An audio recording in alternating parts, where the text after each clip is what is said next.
Hello दोस्तों, I am D Kumar and welcome to your YouTube channel Dheeraj concepts. तो दोस्त, यदि आप मेरे वीडियो को पहली बार देख रहे होंगे तो मेरे चैनल को सब्सक्राइब कीजिए, लाइक कीजिए और बगल में जो बेल आइकन का बटन है उसको दबाइए ताकि आपका लेटेस्ट वीडियो आपके पास पहुंच सके। तो अभी हम आपको क्लास 12 का प्रोबेबिलिटी चैप्टर का डिस्कशन करने वाले हैं और प्रोबेबिलिटी चैप्टर जो हमारा है काफी इंपॉर्टेंट चैप्टर हमारा है। इससे हमारा एग्जाम में क्वेश्चन आता है और इस बार जो हमारा जैक बोर्ड में कुछ पॉइंट जो रिड्यूस हुआ है उस पॉइंट को भी हम डिस्कस करने वाले हैं और ऐसे सभी को ये पढ़ना जरूरी है प्रोबेबिलिटी। तो प्रोबेबिलिटी में हम आपको जो डिस्कस करने वाले हैं वह जो हमारा पॉइंट है कंडीशनल प्रोबेबिलिटी। आप पहले से पढ़ के आए हैं, सिंपल प्रोबेबिलिटी आप बनाए हैं कि एक पासा को जब उछाला जाए तो उसमें 1 आने का या 2 आने का या 3 आने का प्रोबेबिलिटी क्या होता है। आप उसका प्रोबेबिलिटी 1/6 निकालते हैं। लेकिन ये हो गया वो सिंपल प्रोबेबिलिटी, साधारण प्रायिकता। ये हमको कुछ कंडीशनल प्रोबेबिलिटी पढ़ना है। इस कंडीशनल प्रोबेबिलिटी में हम किस तरह का प्रोबेबिलिटी को पढ़ते हैं इस पे हम डिस्कस करने वाले हैं। तो देखिए, हमारा जो प्रोबेबिलिटी क्लास 12 का है कंडीशनल प्रोबेबिलिटी, और ये कंडीशनल प्रोबेबिलिटी देखिए हमारा क्या बताता है। If E and F R 2 event, हमारे पास कोई 2 इवेंट होगा, ठीक है, जिस इवेंट का नाम है ई and F R 2 event associated with the same sample space. तो सैंपल स्पेस के बारे में पता होगा कि अगर किसी भी इवेंट में जो पॉसिबल आउटकम्स का जो नंबर होता है वो हमारा सैंपल स्पेस होता है। तो some sample space of a random experiment. ये रैंडम एक्सपेरिमेंट क्या होता है कि आप किसी भी चीज को एक्सपेरिमेंट कर रहे हैं तो उसके बारे में पहले से आपको कोई जानकारी नहीं हो, उसको बोलते हैं रैंडम एक्सपेरिमेंट। तो random experiment the conditional probability of the event E given that F has occurred. कहने का मतलब है कि यह प्रोबेबिलिटी, कंडीशनल प्रोबेबिलिटी ऐसा प्रोबेबिलिटी होगा कि किसी एक इवेंट का प्रोबेबिलिटी आपको पूछ रहा हो और एक और इवेंट वो पहले ही हो चुका हो, ठीक है, अकर्ड हो चुका हो। मतलब कि इसका कहने का मतलब क्या होगा, देखिए हम इसका सिंपल सा फॉर्मूला लिख कर ले आए हैं, ठीक है, कंडीशनल प्रोबेबिलिटी का, कि probability of E which has been occurred F. इसका मतलब है कि हमको ई इवेंट का प्रोबेबिलिटी बताइए जो कि एफ पहले ही हो चुका है। कहो कि ऐसा सर कैसा क्वेश्चन रहेगा कि वो पहले ही हो गया हो, ठीक है। जैसे अगर सोचा जाए तो 2 क्वाइन को अगर हम टॉस कर रहे हैं तो 2 क्वाइन को जब हम टॉस करेंगे तो हेड टेल आ सकता है, टेल हेड आ सकता है, टेल टेल आ सकता है, हेड हेड आ सकता है, ठीक है। अब इसमें प्रोबेबिलिटी निकालना होगा कि हेड का प्रोबेबिलिटी बताइए, ठीक है, हेड का प्रोबेबिलिटी बताइए और फिर ये बोला जाए कि एटलीस्ट 2 हेड पहले हो चुका है। तो एटलीस्ट 2 हेड का मतलब क्या कि कम से कम 1 हेड, ज्यादा से ज्यादा 2 हेड, ठीक है। तो इस पे हम क्वेश्चन पे भी डिस्कस करेंगे। सबसे पहले इस थ्योरी को हम लोग समझ लेते हैं। तो probability of E upon F का मतलब हो गया कि probability of E which is already been occurred F is equal to probability of E intersection F by probability of F. जो ये नीचे रहेगा वहीं पर ये रहेगा, ठीक है। ये इस फॉर्मूला हो गया कंडीशनल प्रोबेबिलिटी का, क्या हो गया, फॉर्मूला होगा। अब कहो कि किसी भी क्वेश्चन में कैसे जानेंगे कि इसमें हमको कंडीशनल प्रोबेबिलिटी लगाना है, तो उस क्वेश्चन में कहेगा कि इसका प्रोबेबिलिटी निकालिए दैट गिवन दैट, ये प्रोबेबिलिटी आपका दिया हुआ है या फिर हैज बीन ऑलरेडी अकर्ड लिखा हुआ होगा, ठीक है। तो हम क्वेश्चन पे भी दिखाएंगे। अब इस कंडीशनल प्रोबेबिलिटी का कुछ जो है प्रॉपर्टी है, क्या प्रॉपर्टी है, तो उस प्रॉपर्टी को थोड़ा सा हम डिस्कस कर देते हैं।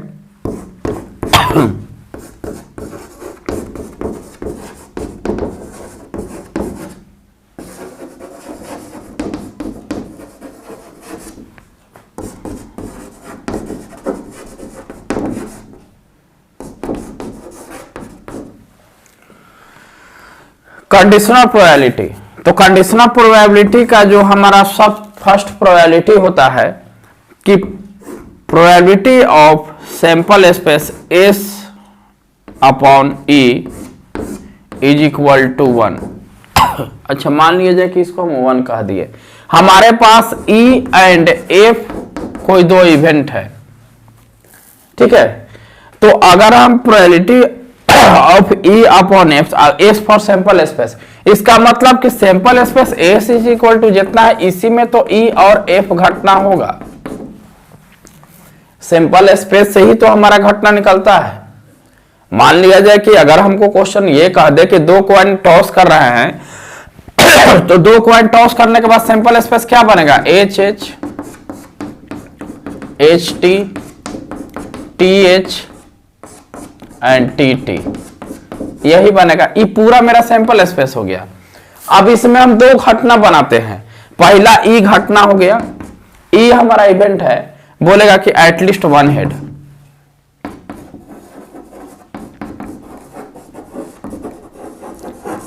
एटलीस्ट वन हेड में अब कम से कम एक हेड को तो जरूर लिखना होगा, ज्यादा से ज्यादा दो हेड भी हो सकता है। देखिए एटलीस्ट वन हेड का कंडीशन, ठीक है। अब यहां पर पूछा जाएगा दूसरा में कि ओनली टेल। अब सिर्फ टेल का बात किया जा रहा है, तो सिर्फ टेल का मतलब टी टी हो जाएगा। ये आ गया दो घटना, तो इस सैंपल स्पेस से ही घटना निकला, ठीक है। अब देखो, तो यहां हम प्रोबेबिलिटी बता क्या रहे थे कि sample space by is equal to 1। कहो कि अगर हम इसी को इस पे अगर हम दिखाना चाहें तो probability of S intersection E by probability of E लिखेंगे अकॉर्डिंग टू फार्मूला। अब देखो एस इंटरसेक्शन ई, एस में तो ये पूरे है, लेकिन ई का मतलब कि जो ई में है भाई, जो कॉमन होता भाई, तो इसका मतलब कि प्रोबेबिलिटी ऑफ ई के इक्विवेलेंट ही हो गया बाय प्रोबेबिलिटी ऑफ ई। इतना कट गया तो आगे क्या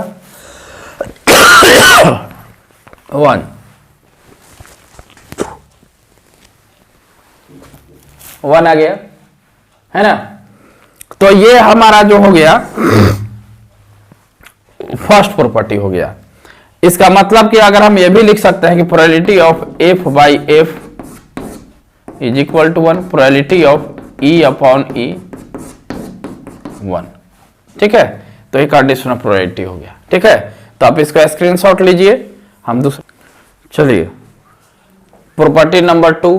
तो ये चीज आप पढ़े होंगे सेट थ्योरी में ही कि number of A union B is equal to number of A plus number of B minus number of A intersection B.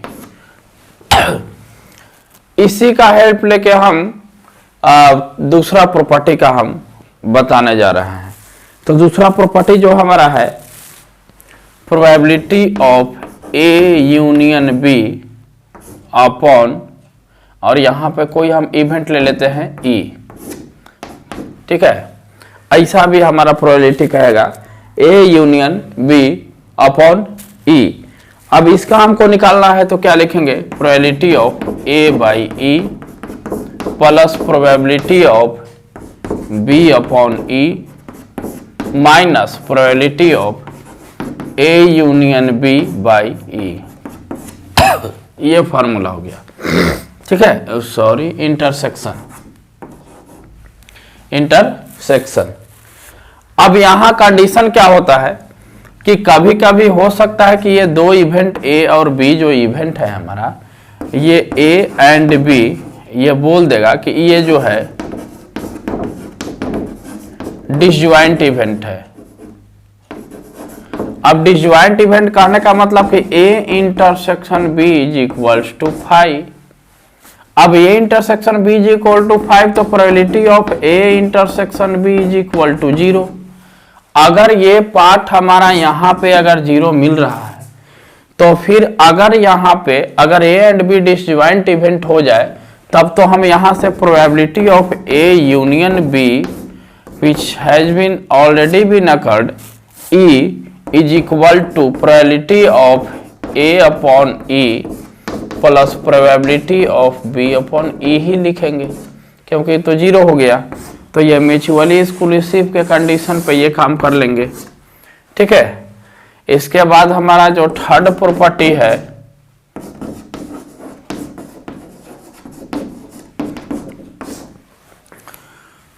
Probability of E dash upon F, तो हमको डैश का मतलब पता ही होता है, निगेटिव प्रोबेबिलिटी, तो लिख देंगे 1 minus probability of E upon F, ठीक है।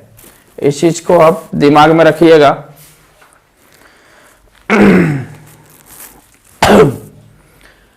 तो ये हमारा कुछ कंडीशनल प्रोबेबिलिटी का जो हो गया प्रॉपर्टी हो गया।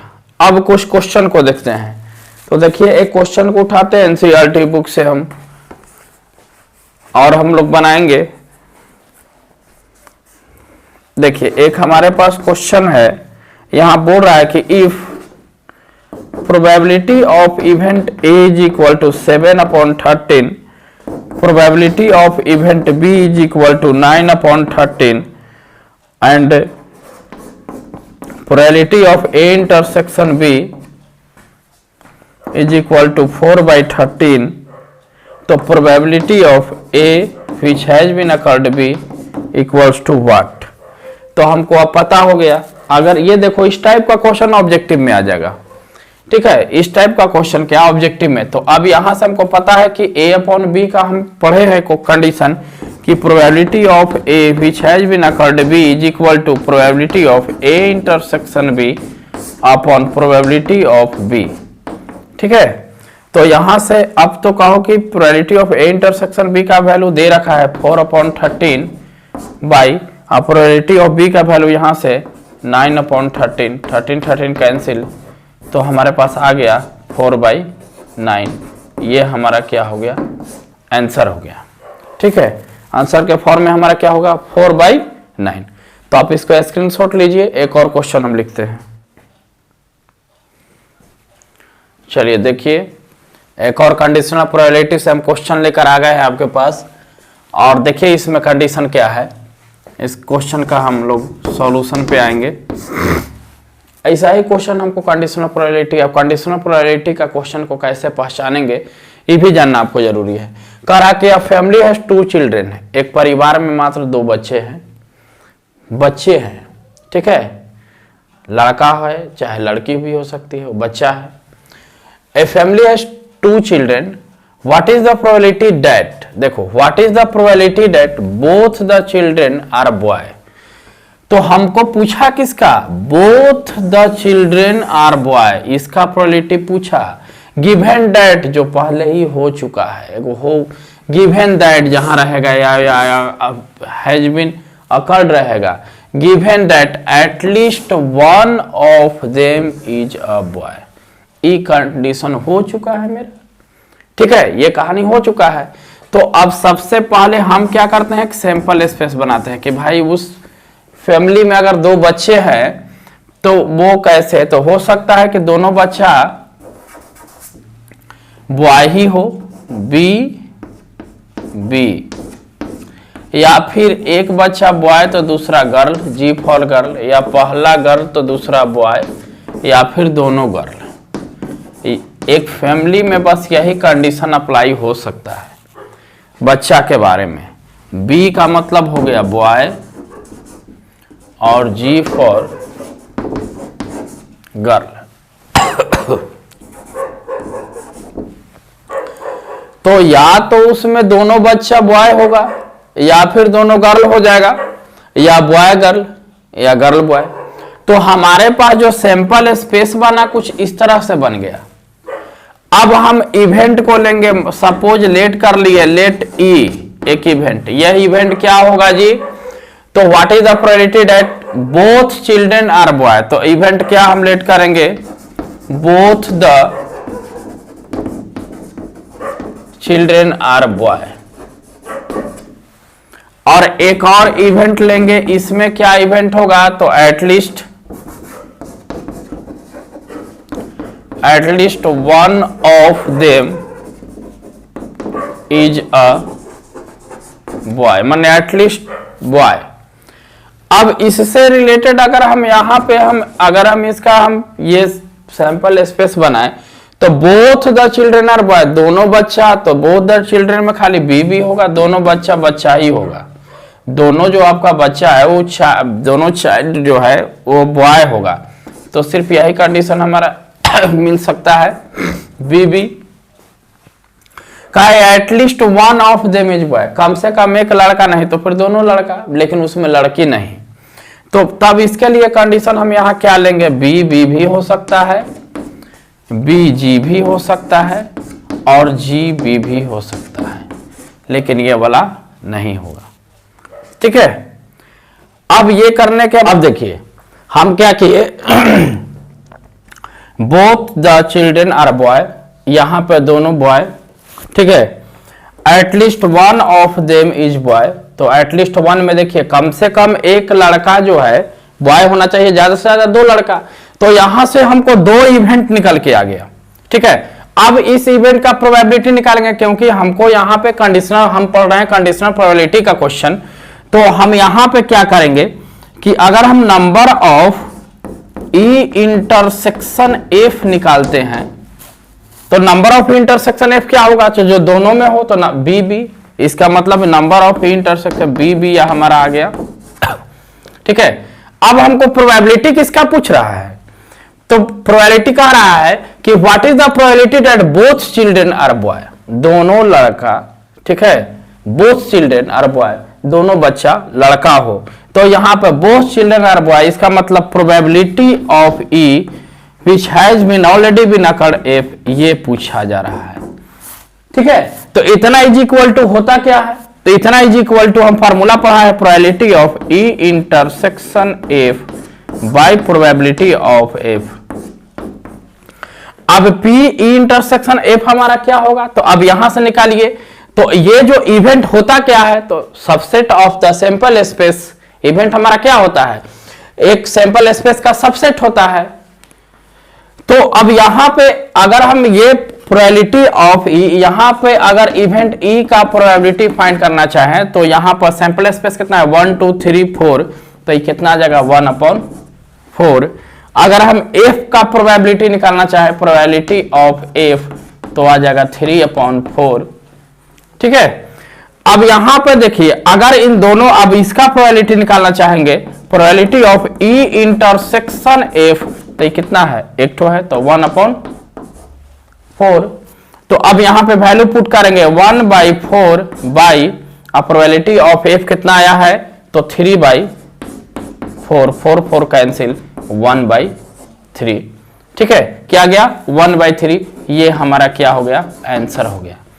अब देखो ये तो हमारा जो क्वेश्चन हो गया फॉर्मूला, अगर हम इसको बनाना हो डायरेक्ट तो हम कंडीशन कुछ क्या अप्लाई करेंगे, हमको यहां निकालना क्या था कि दोनों बच्चा जो है बॉय होगा, given that at least one of them is boy, तो हमको प्रोबेबिलिटी निकालना है कि दोनों बच्चा लड़का होगा।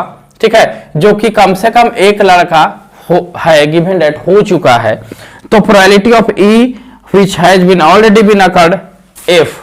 क्लियर, तो अब यहां से क्या करेंगे कि अगर हमको डायरेक्ट बनाना होगा तो इसका इंटरसेक्शन निकालेंगे, इंटरसेक्शन में कितना है ना, कितना है 1, तो ये हमारा कितना हो जाएगा 1, और फिर इसके बाद हमको जो पहले घटा हुआ है f, तो f का कितना है 1 2 3, तो 1/3 लिखकर भी हम डायरेक्ट आंसर लिख लेंगे। ठीक है, तो ये जो चीज था हमारा कंडीशनल प्रोबेबिलिटी का कुछ एग्जांपल था। अब हम देखने वाले हैं मल्टीप्लिकेशन। अब देखिए मल्टीप्लिकेशन थ्योरम ऑन प्रोबेबिलिटी, बहुत अच्छा पॉइंट है multiplication theorem on probability. Let A and F be two event associated with sample space, हम दो इवेंट ले लेते हैं एक सैंपल स्पेस से, क्योंकि हम बताएं कि इवेंट क्या होता है, सैंपल स्पेस का सबसेट होता है। ठीक है, तो हम ई और एफ दो इवेंट ले लिए। ठीक है, let E and F be two event associated with the sample space, the set E intersection F, E intersection F denotes the event that both E and F have occurred. E intersection F कहने का मतलब क्या हो गया कि यह जो है दोनों अकर्ड है। तो कभी कभी क्वेश्चन में हमारा पूछता है, इसीलिए हम क्वेश्चन भी लिखे हैं, क्वेश्चन के अकॉर्डिंग हम थ्योरी भी बताएंगे। ठीक है, an urn contains 10 black and 5 white ball, एक घड़ा में हमारे पास 10 ब्लैक और 5 व्हाइट बॉल है, ठीक है, 2 बॉल आर ड्रॉन, 2 बॉल निकाला जा रहा है फ्रॉम द अर्न, घड़े से, वन आफ्टर अदर, एक के बाद दूसरा, ठीक है, विदाउट रिप्लेसमेंट माने बिना डाले हुए। तो जब बिना डाले हुए निकाला जा रहा है तो what is the probability that both drawn ball are black. देखिए यहां आ गया बोथ का क्वेश्चन। तो जब हमको ऐसा क्वेश्चन मिल जाएगा तो हम समझ जाएंगे कि हमको मल्टीप्लिकेशन थ्योरम ऑन प्रोबेबिलिटी लगाना है, ठीक है, एमटीपी लगाना है, ठीक है, तब इसका फॉर्मूला हमारा क्या होगा, ठीक है। तो अब हमारे पास 2 इवेंट है, E intersection F is equal to, तो जब हमको E intersection F multiplication theorem लगाना है, इसका मतलब कि दोनों घटना को होना है ना, दोनों घटना। तो पहले हम क्या किए कि एक घटना को निकाल दिए प्रोबेबिलिटी ऑफ ई। अब मान लिया जाए कि हमको दोनों का होना है, इसका मतलब कि एक घटना ई हो गया, तो अब अगली बार में कौन सा घटना हमको निकालना होगा, तो अगला बार में घटना एफ, तो एफ पर हमारा क्या हो जाएगा, कंडीशनल प्रोबेबिलिटी की probability of A which has been already been occurred E, क्योंकि ई हो चुका है, ठीक है। यही हमारा क्या हो गया, मल्टीप्लिकेशन थ्योरम का फॉर्मूला हो गया, ठीक है। या फिर अगर हमको ई इंटरसेक्शन एफ पूछ दिया जाए, अगर पहले ही हमारा एफ इवेंट हो गया हो, तो एफ हो गया, तो अब हमको ई चाहिए। एक को होने के बाद अगर हमको दूसरा का जरूरत हो तो वहां पे हम कंडीशनल प्रोबेबिलिटी का यूज करते हैं, तो फिर probability of E which had been already occurred F, तो ये भी फार्मूला का हम यूज कर लेंगे, ठीक है। अब यहां पर भी क्वेश्चन में कुछ इसी तरह का है, ये हम आपको फार्मूला बता दिए। अब यहां पर भी वही था कि हमारे पास देखिए ब्लैक बॉल जो है, 10 ब्लैक बॉल है और 5 व्हाइट बॉल है। अब 2 बॉल निकालना है एक के बाद एक, तो मान लिया जाए कि अब हमको दोनों बॉल हमारा क्या होना चाहिए, बोथ बॉल आर ब्लैक। तो सबसे पहले एक घटना हम ले लेते हैं क्या, ई, जिसमें पहली बार है ना फर्स्ट ड्रॉन इज ब्लैक, और एक इवेंट एफ ले लेते हैं, second drawn is also black, दूसरा बार भी हमको ब्लैक का ही जरूरत है। अब प्रोबेबिलिटी निकालते हैं, तो कह रहा है कि दोनों का ब्लैक होने का प्रोबेबिलिटी क्या है, तो अच्छा ठीक है, इसका मतलब probability of E intersection F पूछा जा रहा है। तो पहला बार में प्रोबेबिलिटी अगर पूछा जाए तो हम यही लगाएंगे ना, probability of event E multiply probability of event F which has been already been occurred E. तो यहां से देखिए ई का पहली बार में ब्लैक बॉल निकालने का, तो टोटल हमारे पास बॉल कितना है, 15, मतलब सैंपल स्पेस 15, तो ब्लैक होने का प्रोबेबिलिटी कितना हो जाएगा, पहला बार में 10/15। अब क्या हुआ, तो इसको अब निकाल लिया गया, अब डाला नहीं गया, इसका मतलब कि अब सैंपल स्पेस दूसरी बार में क्या हो जाएगा, तो एक तो हट गया है, तो अब काउंट होगा 14 पर। इसका मतलब कि सैंपल स्पेस मेरा क्या हो जाएगा, 14 हो जाएगा। और पुनः फिर ब्लैक पूछा जा रहा है, तो अब ब्लैक 10 को नहीं है, एगो निकल गया है, अब ब्लैक कितना है, 9 ठो मेरा बचेगा, ठीक है। अगर हम इसको सॉल्व करेंगे तो 3 से काटेंगे, इसको 5 से काटेंगे, इसको 2 से काटेंगे, इसको 7 से, तो आ जाएगा 3/7, मतलब हमारा जो वैल्यू आएगा क्या आ जाएगा, 3/7 आंसर आ जाएगा, ठीक है। अब ये तो बेसिकली हो गया, ठीक है। अगर हम ये चीज को बोलो कि sir conditional probability P probability of F by E किए, तो हम इसको ऐसे भी probability of F intersection E by probability of E कर सकते हैं। तो बहुत सारे सेम चीज है, क्योंकि देख लो एफ और ई का इंटरसेक्शन करोगे तो क्या आ जाएगा, ऊपर में हमारा वही 9 ही आएगा। आप प्रोबेबिलिटी ऑफ इवेंट ई निकालते हैं, तो ई का इवेंट जब एक निकल गया है तो अब बचेगा 14 ही बचेगा, ठीक है। इसी चीज को दूसरे ढंग से भी हम बना सकते हैं, परमुटेशन कॉम्बिनेशन का रूल लगा करके बना सकते हैं कि पहली बार में हमको जो बॉल निकालना है वो कितना बॉल, 10 बॉल निकला है, ठीक है। तो देख लो यहाँ पे कि 10C1 कितना में निकला, तो 15 गो में से मल्टीप्लाई, अगली बार तो छोड़ दिया गया, तो फिर 9 गो में से एक और बॉल निकालना है, और फिर 14 में से एक और, तो क्योंकि NC1 का वैल्यू पता है कि N होता है, ठीक है। तो ये हमारा क्या रहा, मल्टीप्लिकेशन थ्योरम ऑन प्रोबेबिलिटी। इसको बढ़िया से इस क्वेश्चन को देखिएगा, ठीक है, और आज का वीडियो इतना ही, और इसके बाद फिर आपका इंडिपेंडेंट और बेस थ्योरम का भी आपका कॉन्सेप्ट नेक्स्ट वीडियो में मिलेगा। तब तक ही हमारे वीडियो के साथ बने रहिए। थैंक यू दोस्त।